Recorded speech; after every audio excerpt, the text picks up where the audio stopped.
चनाचूर गरम की झाल मुड़े ले लो झाल मुड़े स्वाद है नमक है दाल है बादाम है फरी है भुजा है। अरे सुनिए इधर सुनिए झाल मुड़े भुजा सुनो नहीं कर रहा अरे इधर सुनिए ना थोड़ा अरे कब से चिल्ला रहे आपको सुनाई में नहीं दे रहा अब तनु बनी बाके छोड़ी तरह चलते। अच्छा तो एकदम चटक पटक तनी चटकदार बनावत।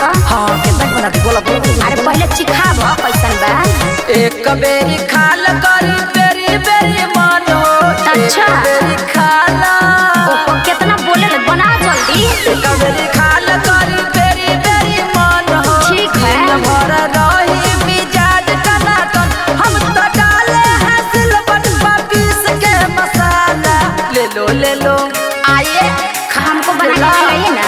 ले लो बरकी आया झाल मुड़ी बाला ले लो बरकी आया झाल मुड़ी बाला ले लो सबर की आया झाल मुड़ी बाला ले लो पत्थर की आया झाल मुड़ी बाला।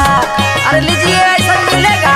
अरे तनी झालदार बनाइए एकदम स्वाद भरपूर है खाइएगा तो खाइएगा नहीं तो रात भर लाऊ छुआइएगा। हाँ तो बनाएगा तब न हाली हाली चनाचूर गरम की झाल मुड़े म्यूजिक बाय जॉनी दे तो बड़ा कागज पर तनी कासा रखी कैसन सवाद बाटे द पहिले चखी।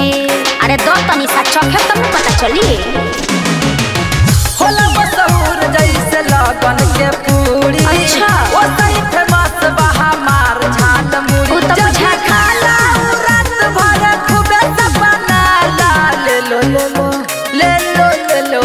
ए जी आइए ना खा लीजिए। अरे थोड़ा जल्दी बनाइए